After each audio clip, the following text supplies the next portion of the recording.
नमस्कार विद्यार्थी भाइयों बहनों। एकम 9 निर्भय बनो, फणीश्वर नाथ बहनो। हम पाठ का पठन करते हैं, आप भी ध्यान रखें। प्रियोदा प्रियव्रत राय मैट्रिक में पढ़ता है। स्कूल के सभी लड़के और मास्टर उसको प्यार करते हैं।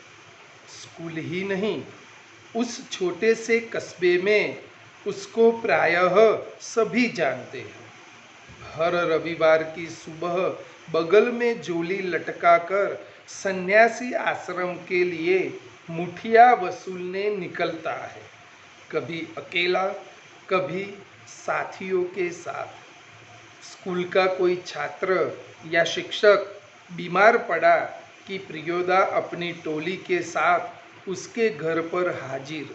जब तक रोगी भला चंगा न हो जाए, उसका दल सेवा में जुटा रहता है। रोबी और कालू प्रियोदा के दल में है। उन लोगों ने मनमोहन को भी अपने साथ प्रियोदा के दल में शामिल कर लिया। हर शनिवार को परमान के उस पार बालूचर पर प्रियोदा के दल के सदस्य स्कूल की छुट्टी के बाद जमा होते हैं। खेलकूद, गाने बजाने के अलावा प्रियोदा दुनिया भर की खबर सुनाते हैं। रविवार का प्रोग्राम तय करते हैं। किस मोहल्ले में कौन जाएगा मुठिया वसूलने, किस बीमार की सेवा करने कौन कौन जाएंगे। उस दिन मनमोहन का परिचय देते हुए कालू ने कहा था, प्रियोदा, यह मोना मनमोहन खूब तेज लड़का है, क्लब का सदस्य होना चाहता है। प्रियोदा ने मनमोहन के सिर से पैर तक देखकर पूछा था, भारतवर्ष के एक ऐसे आदमी का नाम लो जिसे लोग भगवान का अवतार समझते हैं। महात्मा गांधी। ठीक है, तुम पढ़ लिख कर क्या बनना चाहते हो? प्रियोदा का दूसरा सवाल। मनमोहन चुप रहा, फिर बोला, वकील। सभी ठठाकर हंसे, लेकिन प्रियोदा गंभीर ही रहे।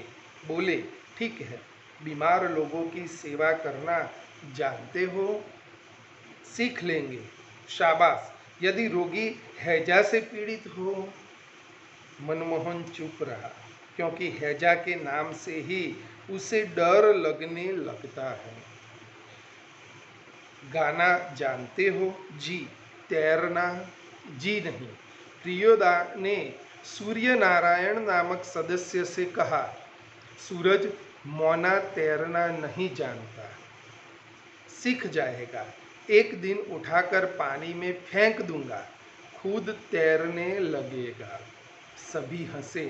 सूर्य नारायण पढ़ने में कमजोर है, लेकिन शरीर उसका मजबूत है। रोज 100 दंड बैठक करता है। उसके साथी सूरज पहलवान कहते हैं।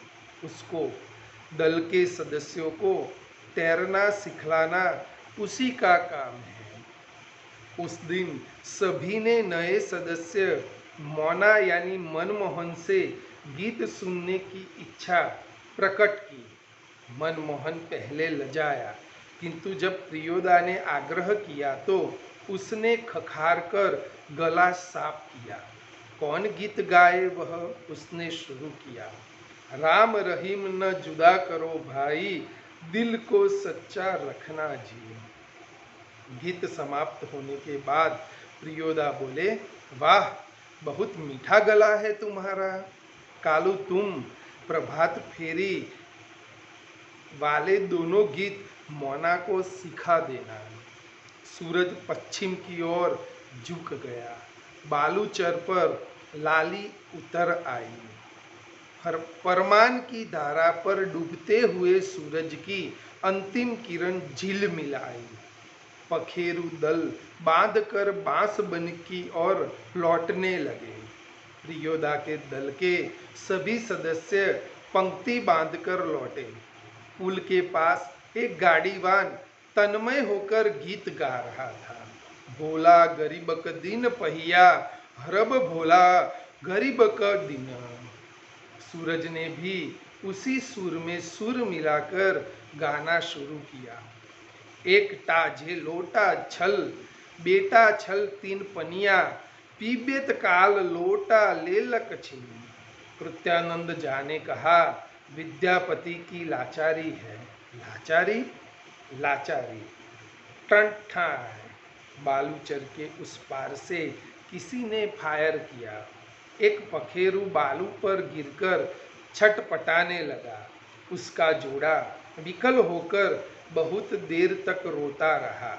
मटमैले अंधकार में एक अर्दली मुमी आदमी दौड़ा हुआ आया और मरी हुई चिड़िया के डैने को पकड़कर चिल्लाया, मिल गया हुजूर। इब्राहिम बोला, सब डिप्टी साहब का अर्दली है, साला भारी खचड़ा है। प्रियोदा के मुंह से अचानक निकला, हॉल्ट। तब इब्राहिम को अपनी गलती का एहसास हुआ। दल का नियम है, कोई सदस्य किसी किस्म का अपशब्द या गाली मुंह से नहीं निकालेगा। इब्राहिम ने तुरंत सिर झुकाकर दल के नायक प्रियोदा और सदस्यों से माफी मांगी। बात यह है कि साले ने सभी हंसे।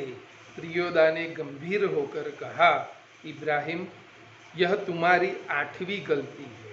10 होते ही हम तुम्हारे साथ नहीं रहेंगे। इब्राहिम ने पूछा, लेकिन सरकारी अफसरों को गाली देने में क्या हर्ज है? तुम्हारा मुंह खराब होगा, उसका कुछ भी नहीं बिगड़ेगा। मगर वे जो गाली देते हैं, वे ही क्यों, बहुत लोग गालियां बकते हैं। नहीं प्रियोदा, आप इब्राहिम को नहीं समझा सकिएगा।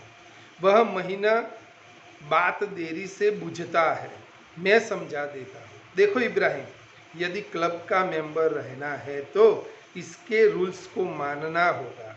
नियम है कि कोई सदस्य आपस में बातचीत के सिलसिले में भी कोई खराब शब्द नहीं बोलेगा। जानते हो ना? बस बात खत्म।